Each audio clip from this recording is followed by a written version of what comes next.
Assalamualaikum warahmatullahi wabarakatuh. Baik, kita lanjut. Ini masih pengelolaan arsip foto. Nah, ini bagian ketiga. Kita akan membicarakan bagaimana menyusun skema klasifikasi dan memberikan kode pada skema klasifikasi tersebut, termasuk juga pemberian kode pada arsip foto itu, ya. Oke, kita lanjut ini ke bagian berikutnya, ya. Nah, dalam menyusun skema klasifikasi itu sebenarnya ada beberapa cara, ya.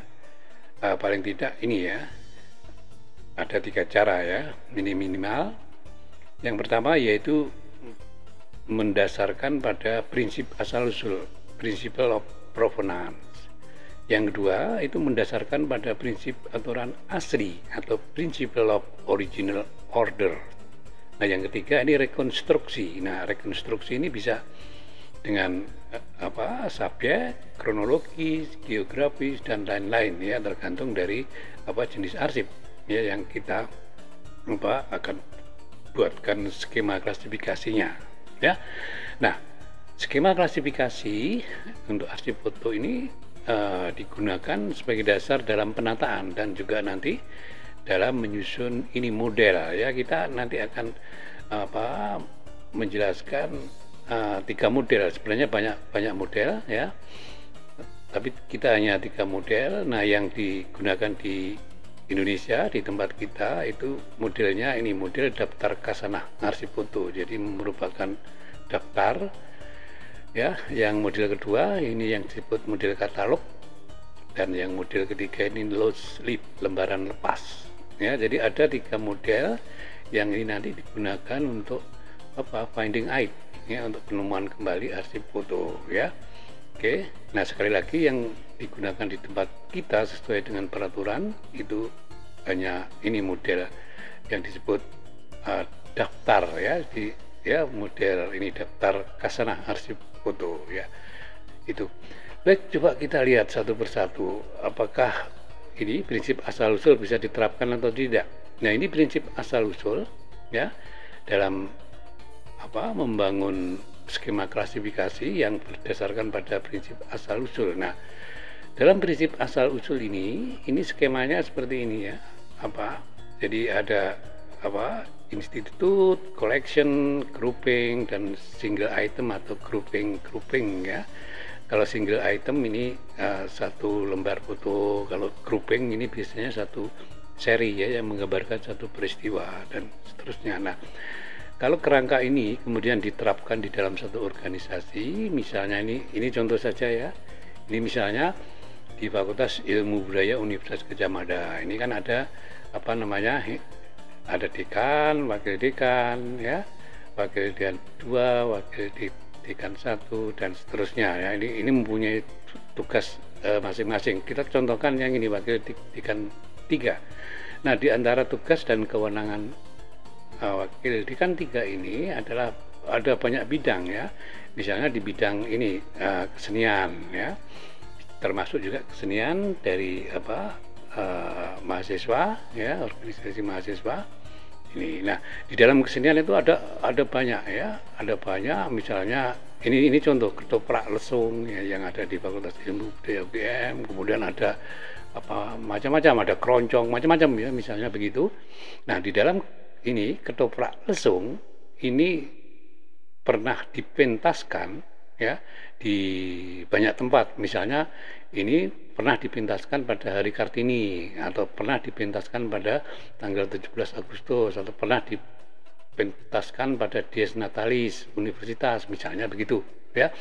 Nah, kalau ini melihat struktur organisasi Fakultas Ilmu Budaya dalam konteks ini kerangka pembuatan klasifikasi dari prinsip asal-usul, maka untuk yang ini wakil dekan ini adalah yang institut ini. Nah, kemudian yang collection ini dikelompokkan dalam kesenian ya, misalnya olahraga ya, juga ini masuk dalam collection ya, olahraga. Nah, ini yang kita contohkan adalah kesenian. Nah, salah satu bentuk kesenian yang ada di fakultas ini adalah ketoprak lesung. Nah, ketoprak lesung ini merupakan grade ketiga yang disebut grouping, jadi pengelompokan arsip-arsip yang terkait dengan ketoprak lesung ini dimasukkan menjadi satu. Nah, kemudian aktivitas dari ketoprak lesung misalnya pada hari ini, pentas hari Kartini, ini bisa kumpulan foto-foto, bisa hanya satu foto single item ya, seperti ini. Jadi kalau kita menggunakan ini dasar prinsip asal usul untuk menyusun skema klasifikasi, itu kerangkanya seperti ini ya. Jadi nanti arsip itu ditempatkan seperti ini ya, tersusun sampai ke tingkat item atau ke tingkat berkas ya, grouping dari kelompok-kelompok item ini ya. Maaf, ini bukan berkas berada di tingkatan yang kedua dari bawah ini ya. Itu konstruksinya untuk membangun skema klasifikasi berdasarkan prinsip provenance atau prinsip asal usul ya. Nah, kalau seperti ini biasanya arsip fotonya itu sangat banyak ya, sehingga bisa digunakan dengan ini skema klasifikasi berdasar pada prinsip asal usul. Nah, kemudian ini yang kedua, ini prinsip aturan asli, yaitu principle of original order. Nah, begini, prinsip aturan asli itu maksudnya arsip foto ini penyusunannya dalam menyusun skema klasifikasinya itu dikembalikan seperti aslinya, seperti ketika dia masih menjadi arsip dinamis di central file atau di kantor-kantor itu. Nah, untuk yang kedua ini kemungkinan besar ini akan sulit untuk menyusun skema klasifikasi berdasarkan prinsip aturan asli. Kenapa? Karena arsip foto itu biasanya ini merupakan lampiran dari satu aktivitas ya dari arsip-arsip konvensional atau arsip kertas ya. Jadi kebanyakan lampiran dari arsip-arsip konvensional. Jadi akan sulit kalau dikembalikan ke prinsip aturan aslinya. Nah, kecuali kalau organisasi atau kantor itu memang bergerak, fungsi dan tugasnya itu ini mengelola arsip foto, itu kemungkinan untuk ini bisa, tapi jarang ini digunakan ya. Skema klasifikasi yang berdasarkan pada prinsip aturan asli untuk arsip foto itu jarang digunakan ya. Oke. Nah, yang ketiga yaitu menggunakan ini rekonstruksi. Nah, rekonstruksi itu banyak ya, Anda bisa merekonstruksi berdasarkan subjek, kronologis dan seterusnya ya, dari arsip-arsip foto yang disimpan di lembaga kearsipan atau di kantor-kantor saudara ya. Nah, untuk ini kali ini saya akan memberikan gambaran mengenai skema klasifikasi berdasarkan pada rekonstruksi subjek ini ya. Oke. Nah, untuk rekonstruksi subjek ini skema klasifikasi arsip fotonya disesuaikan dengan informasi subjek-subjek foto itu ya. Setelah dilakukan seleksi dan penilaian, itu nanti kan ada identifikasi yang kemarin sudah saya berikan mengenai cara mengidentifikasi dan seterusnya itu ya. Nah, oleh karena itu skema klasifikasi arsip foto ini berdasarkan klasifikasi subjek. Jadi kalau subjek itu kan ada main subjek, subsubjek, dan sub-subjek. Tapi dalam foto biasanya berhenti di subsubjek, tidak sampai ke sub-subjek ya. Ini ya.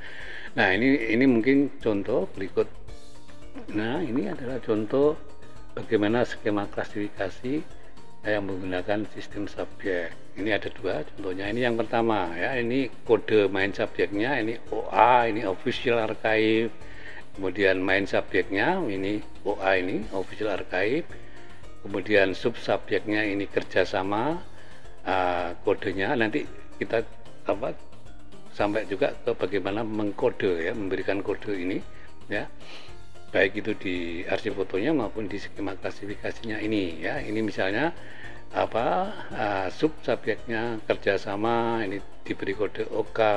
Kemudian ini sub subjeknya ini kerjasama diberi kode OK, kemudian kunjungan akademik ini diberi OJ, kemudian lembaga dalam struktur UGM, nah ini kebetulan UGM ya, ini diberi kode OL ini ya. Kemudian pertanyaannya, kalau kerjasama ini diberi kode KS boleh nggak? Boleh ya.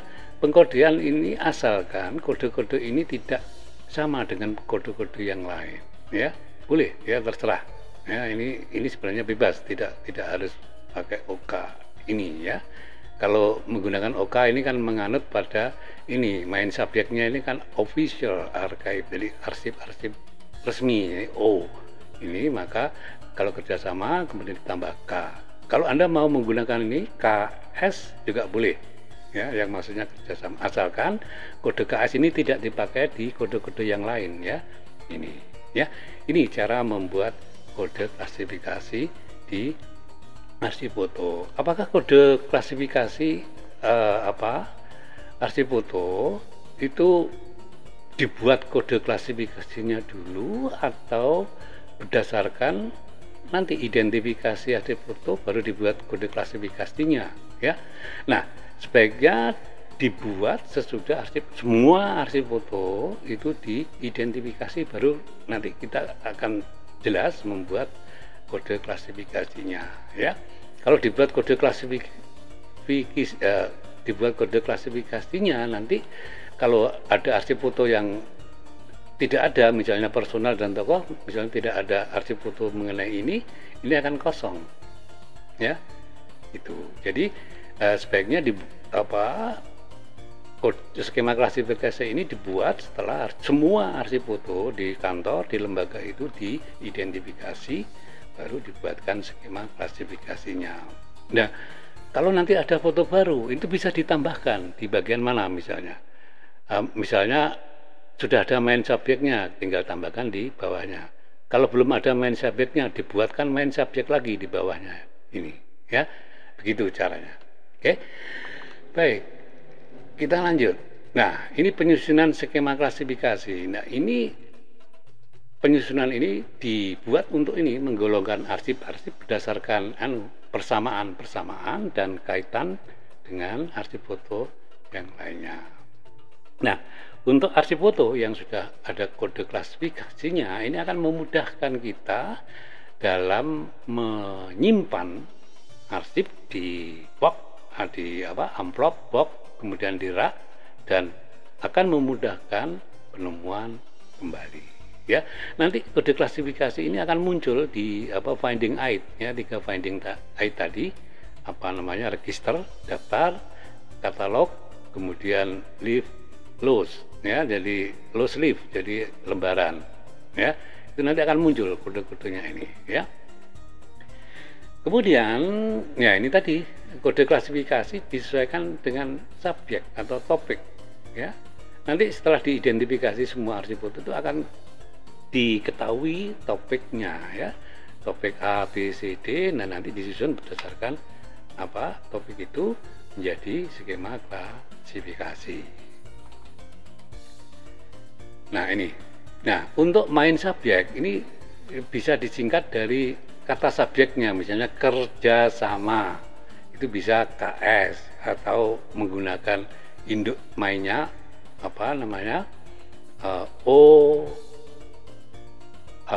kerjasama, OK ya, seperti contoh tadi bisa, atau membuat ini ya, kerjasama ini KJ. Nah, untuk sub subjeknya misalnya kerjasama dalam negeri, maka sub subjeknya dalam negeri KD ya. Maka nanti KJ ya, kalau kerjasama luar negeri KL, maka untuk menyusun kode klasifikasinya kerjasama dalam negeri maka KJ.KD, kerjasama luar negeri KJ.KL ya. Kalau Anda tidak suka menggunakan titik, bisa menggunakan garis miring, terserah ya. Ini bebas untuk memberikan kode ini ya. Yang penting jangan yang penting antara main dan sub main ini terpisah, jadi nampak terpisah ya. Nah, nampak terpisah itu digunakan di sela-selanya itu ada titik atau garis miring atau apapun ya, atau strip ya, terserah Anda ya. Itu caranya. Nah, kemudian pengkodean, umumnya pengkodean itu menggunakan satu metode yang disebut mnemonics. Nah, metode ini yaitu menggunakan variasi antara angka ya maupun huruf. Nah, ini banyak digunakan di lembaga-lembaga kearsipan maupun di perpustakaan ya untuk pengkodean ini ya. Nah, pengkodean atau seringkali disebut penomoran mnemonik ini dapat diaplikasikan untuk menandai jenis arsip, tahun arsip, lokasi simpan arsip, dan banyak kegunaan dari kode mnemonik ini ya. Misalnya untuk tahun menggunakan angka 92, ini kode mnemonik, maka yang dirujuk adalah tahun 1992. Atau ini untuk kode ini ya, untuk misalnya ini ya, program, kegiatan, subjek, lokasi geografis, format, sumber atau fotografernya, ini bisa menggunakan kode mnemonik ya. Nah, kemudian hal yang lebih penting adalah memilih pengkodean yang sederhana, yang tepat ya, yang dapat dikembangkan sesuai dengan perkembangan dari khasanah foto yang disimpan di kantor atau di lembaga kearsipan tertentu. Oke. Nah, nanti ini tadi sudah saya jelaskan, jadi kode-kode ini nanti akan muncul di dalam ini tiga finding aid tadi, 3 alat temu balik tadi ya, register, daftar, katalog, dan low slip ini ya. Oke, itu. Nah, ini masih lagi. Nah, penomoran foto dilakukan terhadap setiap lembar foto ya. Jadi foto diberi nomor ya pada tingkat item atau dilakukan pada kelompok foto yang mempunyai subjek yang sama.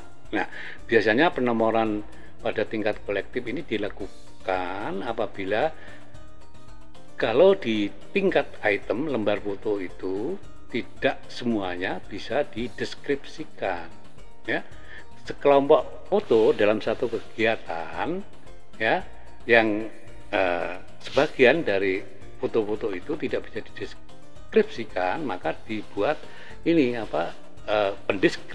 pendeskripsian secara kolektif. Jadi mungkin ada 10 foto atau 100 foto dalam satu kegiatan yang sama, itu bisa dideskripsi dengan metode pendeskripsian kolektif atau pendeskripsian kelompok ya. Ini ini tadi sudah saya sebutkan. Jadi penomoran atau metode mnemonik ini bisa digunakan untuk tadi menunjuk lokasi simpan, kemudian model formulir dan seterusnya ya, sampai ke ini formulir low slip. Jadi daftar temu balik lembar lepas low slip itu ya. Jadi banyak gunanya pengkodean mnemonik untuk semua ya aktivitas-aktivitas di dalam penyelenggaraan atau pengelolaan arsip foto ini ya.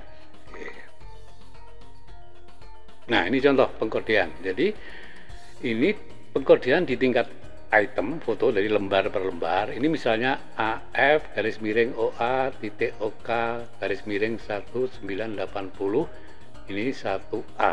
Ini maksudnya apa? Atau juga dibuat seperti ini, semuanya titik boleh, atau garis strip juga boleh ya, tidak apa-apa ya. Oke. Nah, misal ini AF, ini arsip foto ya. Anda bisa menggunakan RF misalnya, record foto ya, untuk yang masih dinamis misalnya, tidak apa-apa ya. Kemudian OA ini official archive, jadi arsip-arsip resmi ya, arsip foto-foto yang resmi, misalnya wisuda, macam-macam kerjasama ya. Ini pokok masalah. Kemudian OK ini kerjasama, ini sub masalah. Kemudian ini 1980, atau Anda cukup menulis 80 juga boleh, ini mengacu pada tahun. Nah, 1A ini mengacu pada nomor foto. Nah, kalau foto jumlahnya 10, ini nanti akan muncul 2A, 3A, dan seterusnya sampai 10. Ya, ini contohnya, ini yang nomor 1. Nah, kemudian pengkodean pada tingkat kolektif foto, ya seperti tadi saya jelaskan. Jadi, kalau foto mau dideskripsi per item itu sulit, ya karena apa? Sumbernya, datanya masih kurang, maka bisa dideskripsi pada tingkat kolektif. Jadi serangkaian foto yang menggambarkan satu kegiatan tertentu itu boleh dideskripsi pada tingkat kolektif. Jadi kumpulan-kumpulan foto itu dideskripsi, hanya satu deskripsi yang menggambarkan satu aktivitas dari kumpulan-kumpulan foto tersebut. Nah, pengkodeannya sama ya. Ini misalnya OF, OK, ini hanya yang bagian terakhir ini ditulis 1 sampai 23 ini ya. Karena apa? Karena jumlah fotonya itu 23. Ya, ini. Jadi sama ya, nomor urut foto 1 sampai 23 dengan subjek yang sama atau kegiatan yang sama. Ini kalau kita mau melakukan pengkodean pada tingkat kolektif. Pengkodean pada tingkat kolektif ini hanya dilakukan apabila tidak bisa dideskripsi item per item, lembar per lembar. Maka jalan satu-satunya adalah mendeskripsi kolektif. Jadi misalnya 10 tadi, ya 10 atau 100 foto yang menggambarkan satu peristiwa, itu bisa dideskripsi di tingkat kolektif.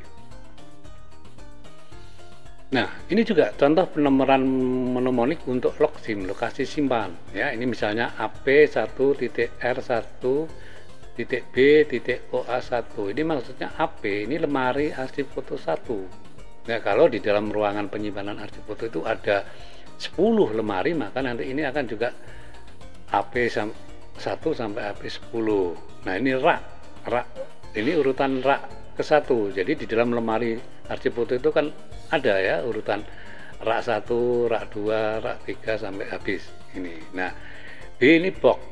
Jadi box OA1. Ini maksudnya box official archive kode tadi, arsip foto resmi tadi. Ini urutan yang foto yang pertama. Ya, atau juga ditulis seperti ini ya. Kalau tidak menggunakan lemari khusus foto, arsip foto, misalnya mau menggunakan roll opak, ini juga bisa pakai kode RP, maksudnya roll opak 1 ya.